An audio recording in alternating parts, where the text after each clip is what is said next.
నమస్తే, this is శౌర్య. యుద్ధం ఆగిపోయింది, ఇంకెలాంటి భయం లేదు, ప్రస్తుతానికి పర్వాలేదు, ఒక 2 వారాలని అన్నారు. సో ఇది మెల్లమెల్లగా ఇంకా తగ్గిపోయే ఛాన్స్ ఉంది. ఇందులో పాకిస్తాన్ చాలా ముఖ్య పాత్ర పోషించి యుద్ధాన్ని ఆపేసింది ప్రపంచ శాంతి కోసం. సో ఇవన్నీ కూడా మాట్లాడుకున్నారు. నేను ఒక్కరోజు టైం కూడా తీసుకోలేదు ఎవరు కూడా. సో అసలు మనం ఇంకా కొంతమందికి ఈ విషయం చేరక ముందరే మళ్ళీ మొత్తం ఉల్టా అయింది. ఇరాన్ ఎట్టి పరిస్థితుల్లో కూడా ఒప్పుకునే పరిస్థితి కనిపించలేదు. ఇప్పుడు ఇరాన్ అడ్డం తిరిగింది, మళ్ళీ హార్మూజ్ జలసంధిని క్లోజ్ చేసింది అనే వార్త అయితే వినిపిస్తుంది. సో ఇది ఎంతవరకు వాస్తవం, ప్రస్తుత పరిస్థితులు ఎలా ఉన్నాయి, ఇవన్నీ కూడా జెన్యూన్ గా చర్చిద్దాము. సీనియర్ జర్నలిస్ట్ దమ్ము బాలాజీ గారు, నమస్తే సార్. సార్ మనం ఎట్లా తీసుకోవచ్చు? నిన్న అంటే అసలు మామూలుగా బిహేవియరల్ ఎకనామిక్స్ అని ఉందండి. బిహేవియరల్ ఎకనామిక్స్ లో ఏంటంటే మామూలుగా రెగ్యులర్ ఎకనామిక్స్ లో ఏం చెప్తుందంటే మనుషులందరూ రీజన్ ఉపయోగించి రేషనల్ గా ఆలోచించి నిర్ణయాలు తీసుకుంటారనేది జనరల్ గా ఎకనామిక్స్ చెప్పేది. కానీ బిహేవియరల్ ఎకనామిక్స్ ఏం చెప్తుందంటే అలా తీసుకోరు. మనుషులు లాజిక్ అప్లై చేయరు, రీజన్ అప్లై చేయరు, రేషనల్ థింకింగ్ ఉండదు, ఎమోషనల్ గా నిర్ణయాలు తీసుకుంటారు. ఫియర్, గ్రీడ్ ఇవన్నీ డామినేట్ చేస్తాయి అనేది బిహేవియరల్ ఎకనామిక్స్ చెప్తుంది.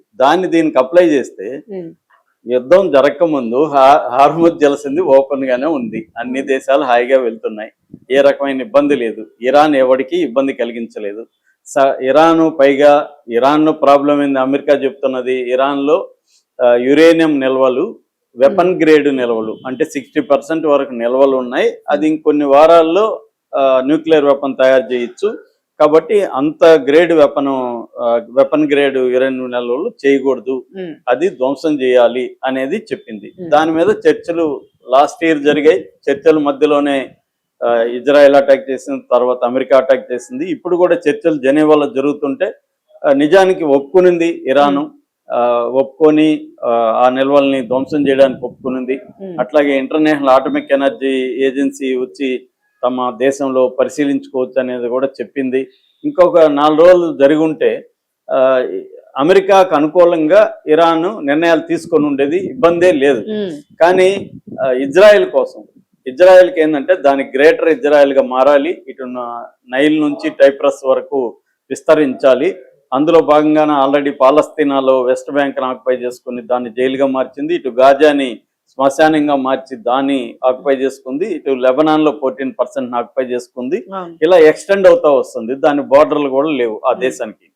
సో ఈ నేపథ్యంలో అమెరికాని తోడు తీసుకొని ఇరాన్ని అటాక్ చేసి ఇరాన్లో ప్రభుత్వాన్ని మార్చేయచ్చు, ఇరాన్లో ఉండే సుప్రీం లీడర్ని మిగతా టాప్ లీడర్ని చంపేస్తే ఇరాన్లో ఆల్రెడీ రెబల్ ఇది వచ్చింది కాబట్టి, వ్యతిరేకత వచ్చింది కాబట్టి డిసెంబర్లో అనేది వాళ్ళు అనుకున్నారు. ట్రంప్ కూడా నమ్మించారు. ట్రంప్ అల్లుడు జేరెడ్ కుష్నర్, ట్రంప్ ఫ్రెండ్ 40 ఏళ్ళుగా ఫ్రెండ్, దీనికి మధ్యవర్తిగా ఉన్న స్టీవ్ విట్కాఫ్, వీళ్ళందరూ కలిసి ట్రంప్ని ఒప్పించేశారు.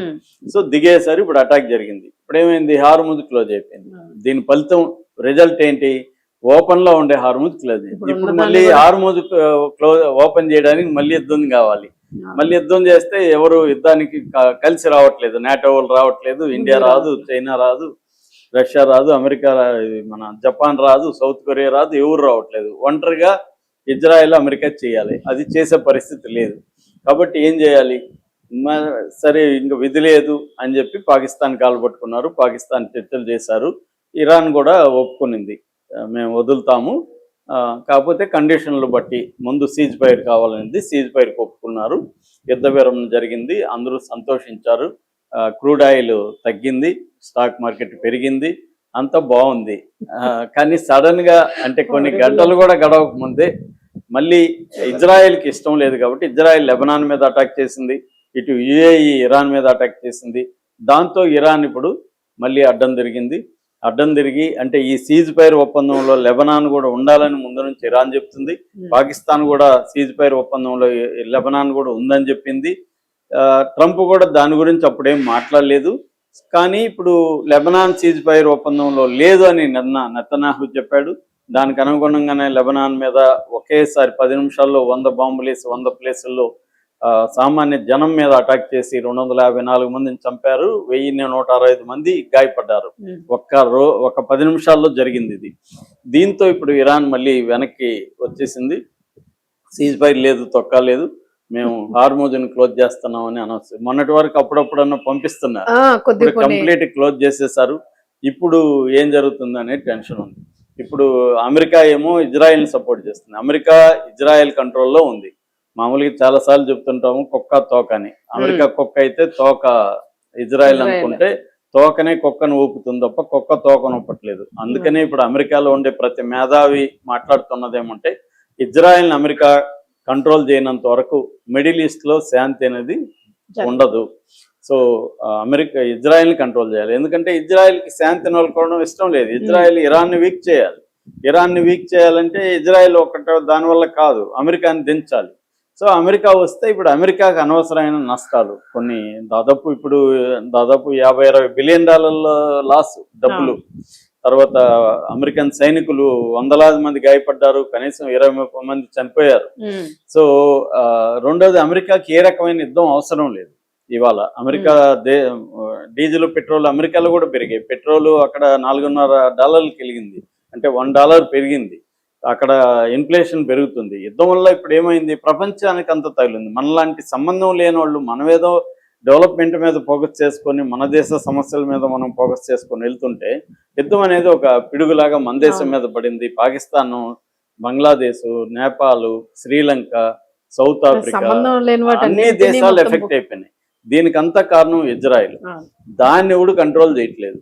కనీసం మోడీ అయినా ఇజ్రాయెల్కి ఫోన్ చేసి మాట్లాడుతానంటే అది కూడా లేదు.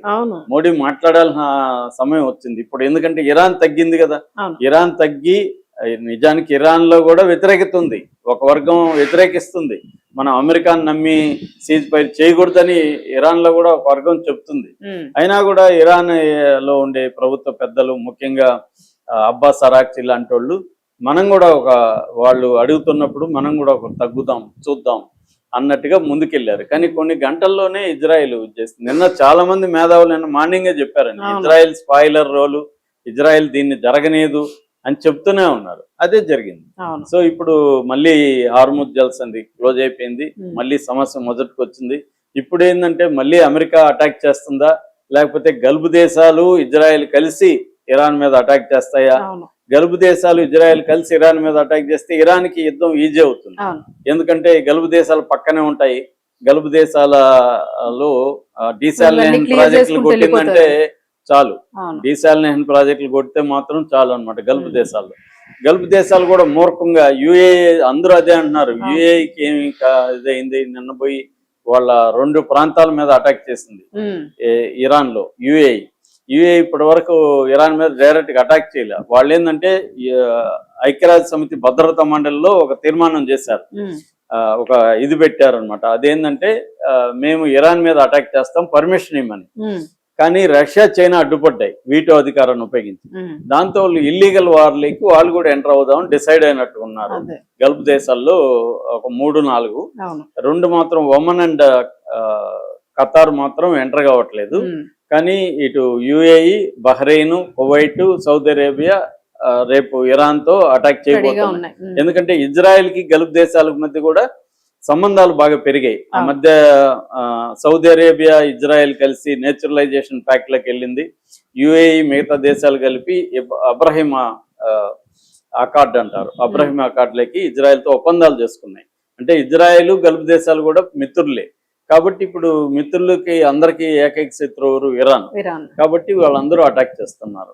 కాబట్టి ఇప్పుడు మళ్ళీ మొదటికి వచ్చిన సమస్య, అసలు 2 వారాలు శాంతి ఉండాలి, ఒక నైట్ కూడా గడవక ముందే మళ్ళీ అది బ్రేక్ అయిపోయింది. దీనికి ప్రధాన కారణం అయితే ఇజ్రాయెల్ ని అమెరికా కంట్రోల్ చేయనంత కాలం ఈ సమస్య ఇలాగే ఉంటుంది. Thank you.